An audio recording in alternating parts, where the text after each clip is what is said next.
الحمد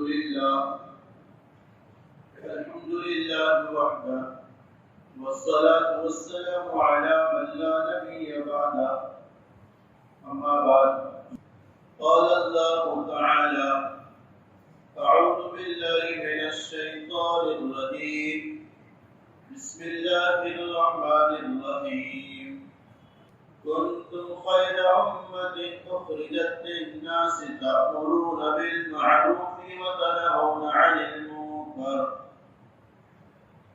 وقال تعالى ومن أحسن قولا ممن دعا إلى الله وعمل صالحا وقال إنني من المسلمين صدق اللہ العلی العظیم۔ میرے محترم بزرگ دوستو، اللہ تعالیٰ نے ہم تمام کو ایک ماہ مبارک ماہ رجب عطا فرمایا ہے۔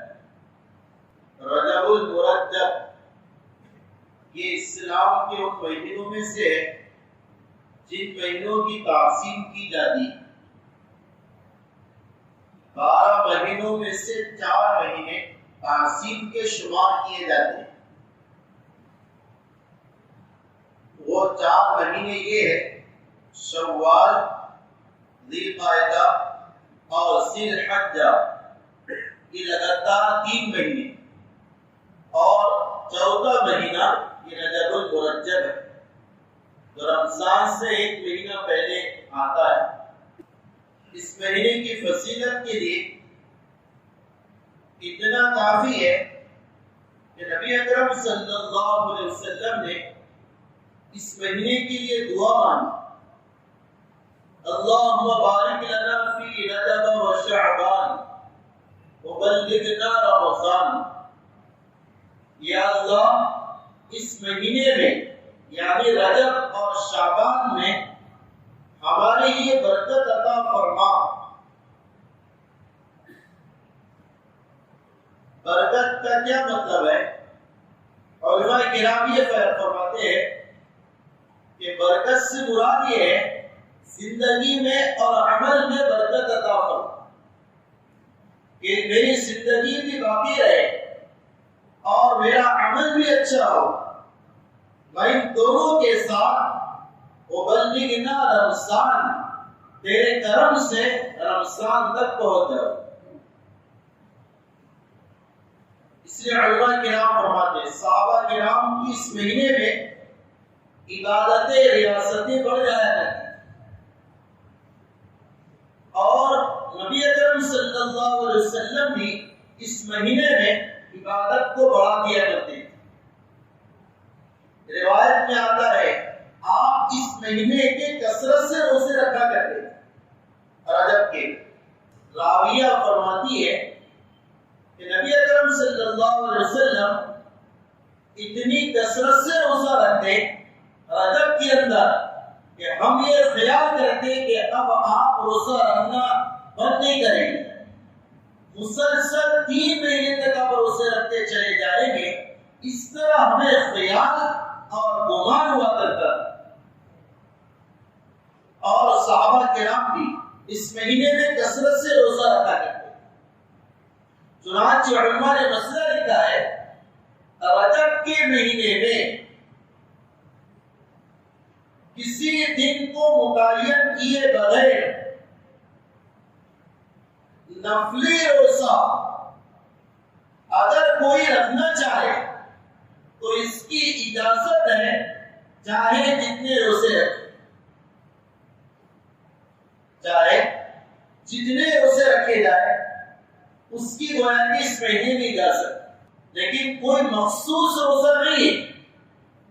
جیسے بعض لوگ کہتے ہیں 22 رجب کا روزہ، تو فکس تاریخ میں کوئی روزہ نہیں۔ اسی طرح 27ویں تاریخ یعنی رجب 27 کا روزہ، یہ بھی کوئی ثابت نہیں۔ آپ جتنے چاہے دن کی تعیین اور دن کو متعین کیے بغیر جو سے چاہے روزے رکھ سکتے اور رکھنا چاہیے۔ اس لیے شاہ ولی اللہ محدث جلیل رحمۃ اللہ علیہ فرماتے ہیں جو اس مہینے میں اپنی عبادت کی مقدار کو بڑھائے گا اللہ کی ذات سے امید ہے اللہ اسے رمضان تک ضرور پہنچا دے گا. اس لیے کہ رمضان تک میرا آپ کا پہنچنا یقینی ہو ہم میں سے کوئی کہہ نہیں سکتا ہے. امید ہے. تو نبی اکرم صلی اللہ علیہ وسلم نے رجب میں ایک عمل یہ سکھایا. اس لیے دعا جو رجب کی ہے اسے کثرت سے پڑھنے کا کہا. اللہم بارک لنا فی رجب و شعبان. یا اللہ رجب اور شعبان میں برکت دے. وبلغنا رمضان. رمضان تک مجھے پہنچا دے. اگر کسی کو عربی میں نہیں آتی تو اردو میں بھی کہہ سکتے یا اللہ رجب اور شعبان کے مہینے میں میرے لیے برکت عطا فرما اور رمضان تک میرے پہنچنے کے فیصلے فرما. یہ اس مہینے کا ایک عمل ہے اور عبادتوں کی کثرت ہے. اور تیسرا روزوں کی اگر کوئی کثرت کرنا چاہے تو اس کی بھی اجازت. پھر ہماری ذمہ داری ہے ہم اپنی عبادت کی کثرت کے ساتھ لوگوں کے لیے بھی عبادت پر لانے کی فکر کرنا. کیونکہ نبی اکرم صلی اللہ علیہ وسلم نے حجۃ الوداع کے موقع پر ہمیں پیغام دیا تھا کہ فَلْيُبَلِّغُ الشَّاهِدُ الْغَائِبَ أَوْ كَمَا قَالَ. تم میں سے جو موجود ہے وہ غائب تک پہنچا دے. یعنی جو عمل پر ہے وہ اس تک اس بات کو پہنچائے جو عمل سے غائب ہے عمل میں حاصل نہیں.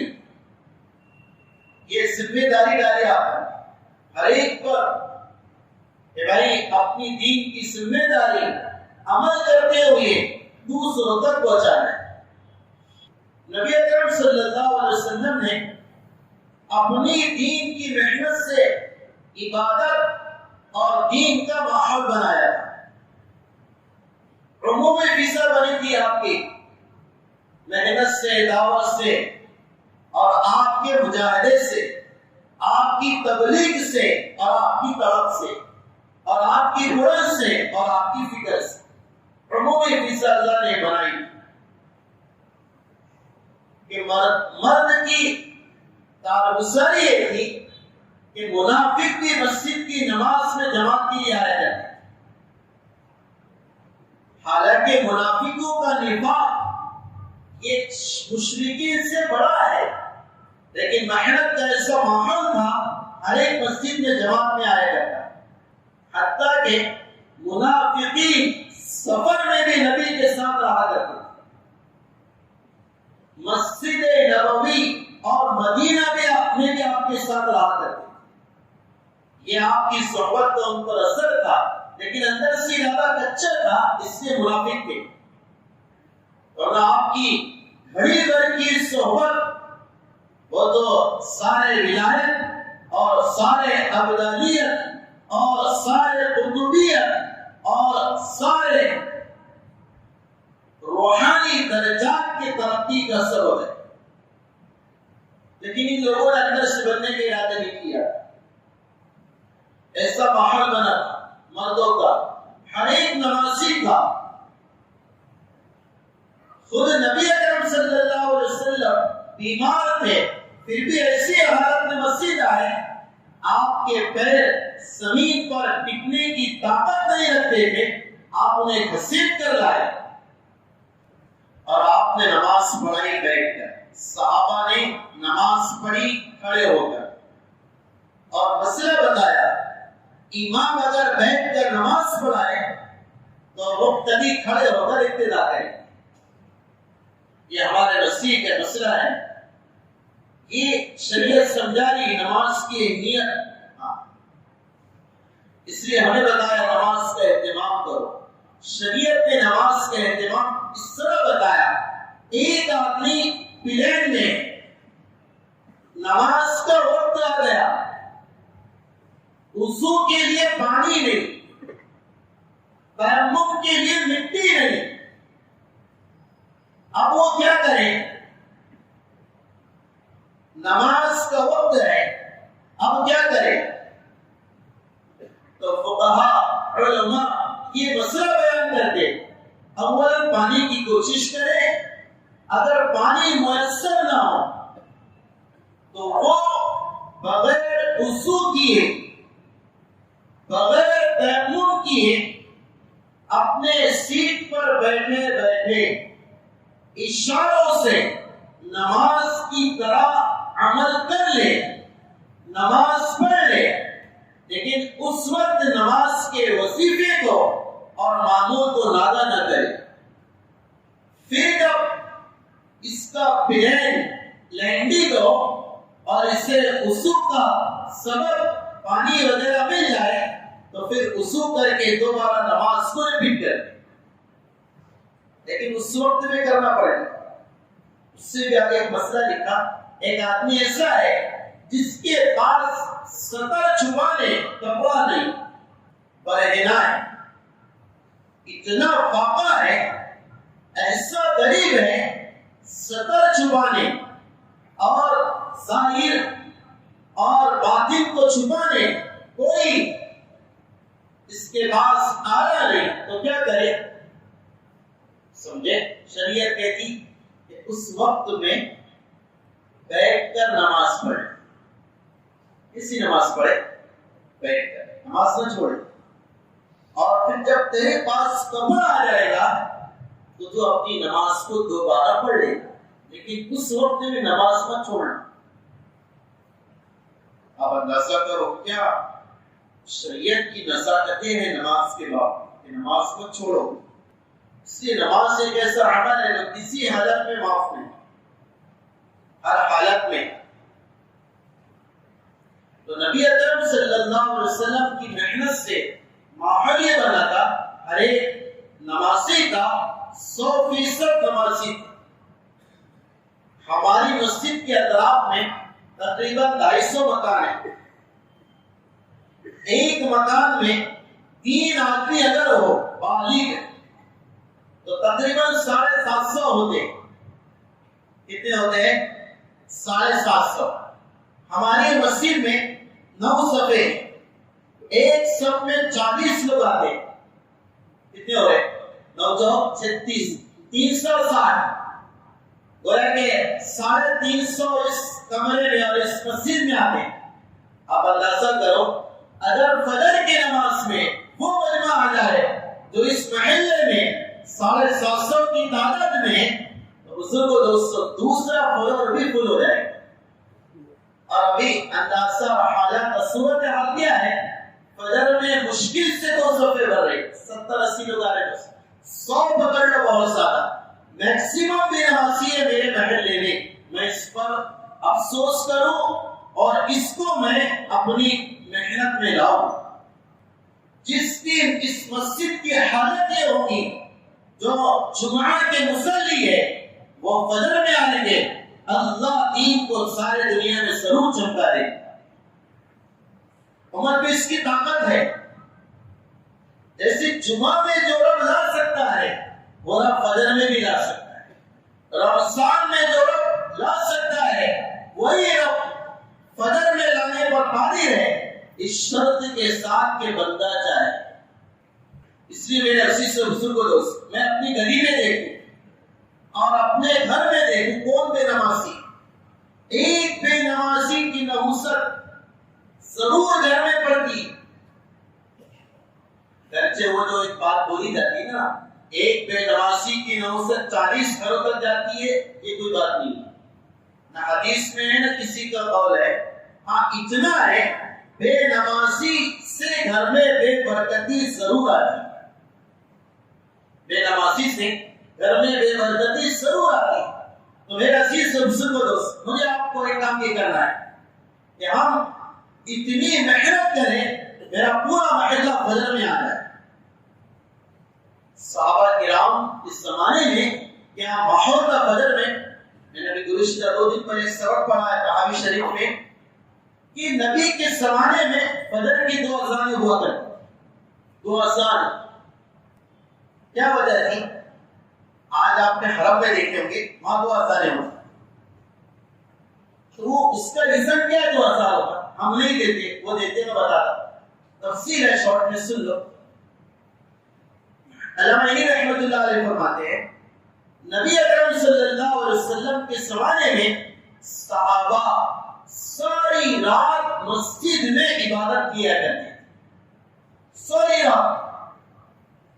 اب مثلا صبح صادق کا وقت آ رہا، تہجد کا وقت ختم ہونے آ رہا، صحابہ عبادت میں، تو ایک صحابی حضرت بلال رضی اللہ تعالی عنہ ایک ٹیلے پر جو دیوار کا ٹوٹا ہوا ایک ستون تھا اس پر کھڑے ہو کر اذان دیتے تھے، اولا جسے تہجد کی اذان دیتے تھے۔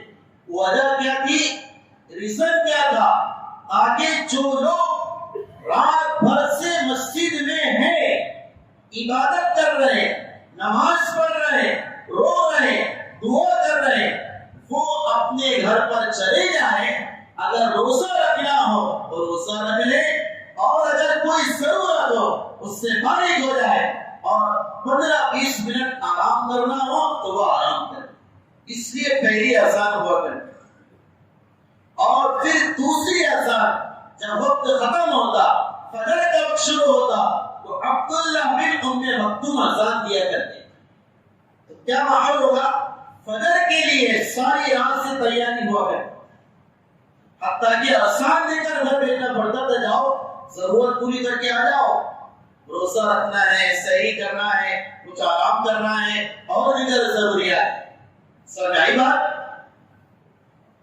اس وجہ سے وہ تو اذان تھی۔ اور آج کا ماحول کیا ہے؟ پہلی اذانی کی طرح ہوتی ہے، ہمیں کبھی نہیں پتا ہے۔ ایک صاحب نے کہا کئی سالوں سے میں نے فجر کی اذان بھی نہیں سنا ہے۔ میں اپنا جائزہ لوں، کب سے فجر کی اذان میں نے نہیں سنا۔ سمجھ آ رہا میرے بزرگ؟ یہ ہمارے مسجد کا حال ہے، بلکہ یہ سارے مسجدوں کا حال ہے کہ بے نمازیوں کی اکثریت ہے اور نمازیوں کی اقلیت ہے۔ اس لیے دیکھو یہ جو اجتماع ہے، اس سے پہلے محنت یہ کرنا ہے میں اپنی محنت کے ذریعے ہر ایک کو نمازی بنا، دیندار بنانا مقصد ہے، ابھی کوئی مقصد نہیں ہے۔ ہر ایک کو نماز کے لیے لاؤ، میری مستورات بھی نماز پڑھے اور ہم بھی نماز پڑھیں۔ ان کا تو یہ حال ہے، ہمارے سے زیادہ وہ قابل رہا۔ بہت سارا غفلت ہے عورتوں میں، 1% خواتین نمازی ہوں گی، پکی نمازی 1%، 99% بے نمازی۔ ہاں 99%۔ آپ دیکھو، آپ نے دیکھا نکاح میں کتنی دلہنیں نماز پڑھتی ہے؟ ارے آپ نے دیکھا دلہن نے نماز پڑھی ہو؟ نوشا میرے پاس علماء کے پاس چلے جاتے ہیں، مفتی صاحب وہ نکاح سے پہلے اور جو شکرانے کی نماز کا طریقہ بتاؤ۔ حالانکہ دن بھر کی 5 بول رہے اور 2 رکعت کا طریقہ پوچھنے آ رہا۔ سمجھ آئی بات؟ یہ امت کی زبو حالی ہے۔ کیا ہے؟ زبو حالی، برا حال۔ تو خیر میرے بزرگوں، ہم سب کو یہ کرنا ہے، ہم خود بھی نمازی بنے، نماز نہ چھوڑے، اگر آگے پیچھے ہو جائے بعد میں پڑھیں، لیکن نماز نہ چھوڑے۔ یہ مسجد کم محسوس ہونے لگے، آپ امراوتی کا جائزہ لو، یہاں کے مساجد کا جائزہ لو، یقیناً شہر کی مسجد جتنی تعداد میں ہے آبادی کے اعتبار سے کم پڑے۔ آپ کیلکولیٹ کر لینا، یہ دیکھو نا، ایک مثال ہمارے پاس ہے، 700 لوگ ہیں ہمارے محلے، کم سے کم 700۔ یہ جو بازار کے اور دوسرے محلوں کے وہ تو ہے، جو لوکل ہے اس محلے کے 700-800 لوگ، اور رہتے کتنے فجر میں 70-80 یا 100 لوگ۔ فکر کی بات ہے۔ دوسرا کام مجھے آپ کو یہ کرنا ہے، گھروں کا ماحول درست کرنے کے لیے اور گھروں کی بے دینی کو ختم کرنے کے لیے اپنے گھروں میں تعلیم کو زندہ کرو، عورتوں کو نماز پڑھانا، پردے کی پابندی کرنا، پاکی ناپاکی کا اہتمام کرانا، اور گھریلو جھگڑوں سے بچانا، ساس بہو کے اختلاف سے دور رکھنا۔ اگر چاہتے ہو اپنے گھروں میں نبوی تعلیم کو شروع کرو، روزانہ پابندی کے ساتھ ایک ایک گھر میں تعلیم شروع کرو۔ ہاں ایک ایک گھر میں تعلیم کرو، مذاکرہ کرو اور تشکیل کرو۔ یہ صحابہ کا عمل ہے، یہ صحابہ گھروں میں ان کی خواتین اپنے مردوں کی اور مرد اپنے بچوں کی تشکیل کیا کرتے تھے. حضرت ام عمارہ رضی اللہ تعالیٰ عنہ اپنے بچوں سے کہہ رہی کل اگر جنگ ہو ایسی جگہ کھڑے ہونا جہاں پر شہادت کا غالب گمان ہو، یقین ہو، شہادت سے ڈرنا نہیں، موت سے گھبرانا نہیں، دنیا چھوڑ جائے اللہ مجھے اور تمہیں جنت میں ضرور ملا دے. ایسے جذبات اپنے مسئولات کے بناؤ کہ وہ دین کے لیے اپنے بچوں کو قربان کرنے تک کے جذبات کا اظہار کریں. ہاں ایسے جذبات بناؤ. گرچہ ایک بات یاد آ گئی، ہمارے ایک روایت بولی جاتی، ایک صحابیہ نبی اکرم صلی اللہ علیہ وسلم کے پاس آئی، اس سے بچہ لائی کہ اللہ کے رسول دودھ پیتا بچہ ہے، آپ اسے استعمال رکھ لو، قبول کر لو. کہنے کے لیے تو اس خاتون نے کہا جنگ میں اگر کام نہ آئے تو اسے ڈھال بنا لے. ارے کیا بنا لینا؟ ڈھال. میری بات سنے نا، ارے سنے نا آپ نے، یہ حدیث کی غلط بات ہے، یہ حدیث نہیں ہے، موضوع روایت ہے، موضوع. اس سے بیان نہیں کرنا چاہیے. اگر کسی کو دلیل چاہیے پروف تو مجھ سے مل جائے، میں بتا دوں گا انشاءاللہ. یہ موضوع روایت ہے، اس سے بیان نہیں کرنا چاہیے.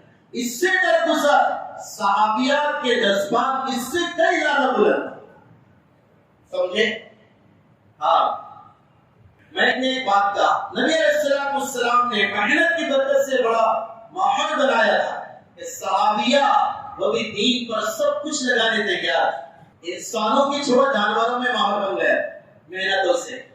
نبی علیہ السلام کی برکت سے کہ نبی اکرم صلی اللہ علیہ وسلم نے فجر کی نماز پڑھائی، آپ باہر آئے، دیکھا کہ بھیڑیے کھڑے ہیں، انہوں نے درخواست لے کر آئے اور اللہ نے انہیں زبان دی، یا وہ زبان حال سے کہہ رہے تھے اللہ کے رسول آپ کے صحابہ کی بکریاں جنگلوں میں پھرتی ہے، ہم بھوکے ہوتے ہیں، دل چاہتا ہے ان بکریوں کا شکار کر لیا جائے، لیکن ان بکریوں کے ساتھ آپ کے صحابہ کی نسبت ہے، اس لیے ہم ان بکریوں کو نہیں کھا سکتے. اللہ جانوروں میں تمیز ہو گئی. آپ ہمارا فیصلہ کر دو کیا کرنا ہے، ہمارے کو جو روزی کا انتظام کر دو. تو دیکھو یہ جانور ماحول بنا ہے، جانوروں سے دور دوسری مخلوقات کا ماحول بن گیا تھا. تمیم داری رضی اللہ تعالیٰ عنہ علامہ ابو نعیم اصفہانی کے حوالے سے منقول ہے، ملک شام میں تھے، سفر میں تھے، ایک رات گزارنے کی وادی میں ضرورت پیش آئی، رات گزاری، سوئے، کوئی کہہ رہا تھا نظر نہیں آ رہا تھا، ارے تمیم تو اس جنگل میں کیا کر رہا؟ نجات کا سامان مدینے میں آ چکا ہے اور ہم مقام نصیبین کے جنات ہیں. ہم نے اس نبی کے پیچھے مکہ المکرمہ میں نماز پڑھی اور ہم جنت کے حقدار ہو گئے. جا تو بھی جا. اس لیے علماء فرماتے تمیم داری کا اسلام جناتوں کی دعوت کی برکت سے ہے. مدینہ آئے 9 ہجری میں، عام الوفود جو ہے مدینہ میں 9 ہجری میں آئے اور پھر نبی کے ہاتھ پر انہوں نے اسلام قبول کیا اور پھر ملک شام سے چراغ لائے تھے، زیتون کے تیل کے. انہوں نے دیکھا مسجد نبوی کے اندر اندھیرا رہتا، کوئی جانے کا خاص خصوصاً اور کوئی اچھا انتظام نہیں تھا. انہوں نے وہ زیتون کے چراغ لٹکائے کھجوروں کے ستون پر، مسجد کو ایک لائٹ سے اور آگ سے روشن کیا. نبی اکرم صلی اللہ علیہ وسلم مغرب پڑھانے آئے، مسجد کو نورانی دیکھا، نماز کے بعد کہا من کس نے یہ روشن کیا؟ صحابہ نے کہا کہ تمیم داری نے کیا. اللہ کے نبی اتنا خوش ہوئے کہ اللہ کے گھر کو روشن کیا. دل چاہتا اگر میری کوئی بیٹی ہوگی میں اس سے تیرا نکاح کرا دوں. اللہ یہ مسجد کا آباد کرنے والی تھی. اللہ کی قسم لائٹ لگانے سے زیادہ افضل ہے مسجد میں آ کر سجدہ کرنا، اور یہ بھی افضل ہے کسی کو لا کر مسجد میں سجدہ کرا دینا. سمجھ آئی بات؟ ہاں. اس لیے 2 ذمہ داری میں نے شروع میں کہا، دیندار بننے کی بھی اور لوگوں کو دیندار بنانے کی بھی. تیسرا کام وہ کرنا ہے کہ مسجدوں کو آباد کرنا ہے. کیا کرنا ہے؟ عمل سے آباد کرو. ہاں عمل سے آباد کرو مسجدوں کو، دن میں بھی رات میں بھی، انفرادی اجتماعی عمل میں لگے رہو. انشاءاللہ بے دینی ختم ہو جائے گی.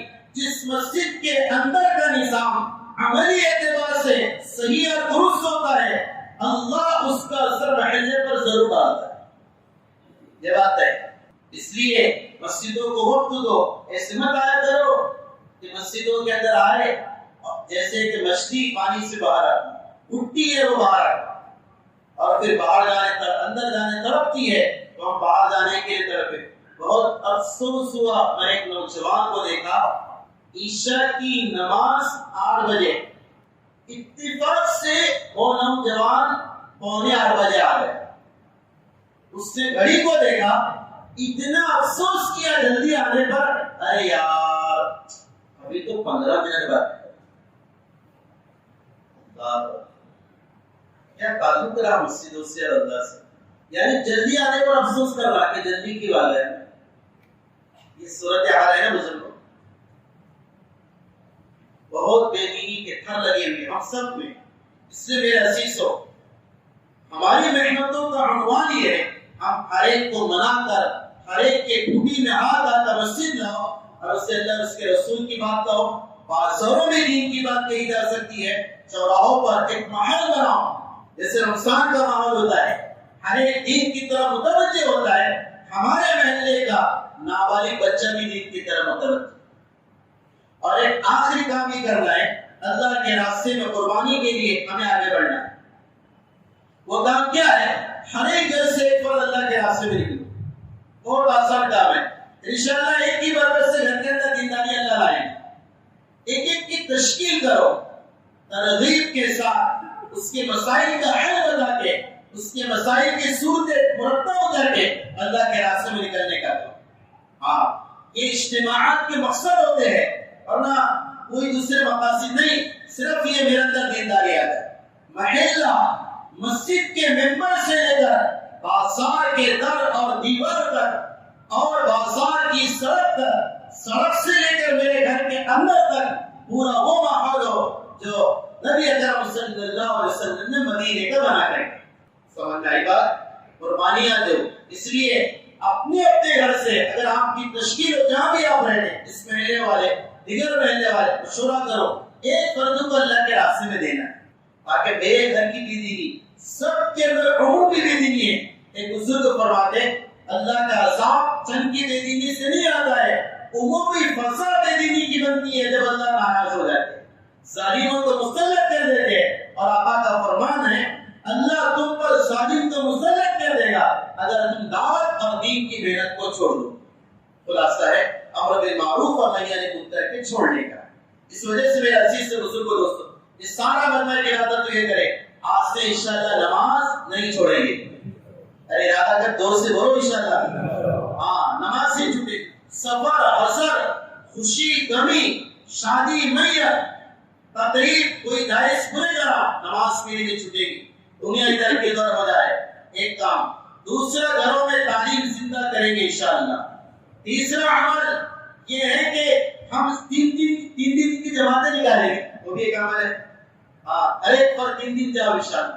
اور چوتھا عمل یہ ہے کہ ہم اپنے گھر سے ایک فرد اللہ کے راستے میں ضرور دیں گے، اور ایک عمل یہ ہے مسجد کو انشاءاللہ اپنا وقت دیں گے نمازوں کے علاوہ، تعلیم ہوتی اس میں بیٹھو، قرآن کا حلقہ لگتا اس میں بیٹھو، میں یہاں بیٹھتا ہوں عشاء کے بعد ضروریات کو چھوڑ کر، بھائی کوئی آئے گا مجھ سے مسئلہ پوچھے، ارے سمجھ نہیں میں بیٹھتا عشاء کے بعد، آؤ مسائل کے حلقے لگاؤ تاکہ ہمارے مسجد کا ماحول مدینہ کی مسجد کی طرح بنے اور اللہ پھر خوش ہو جائے۔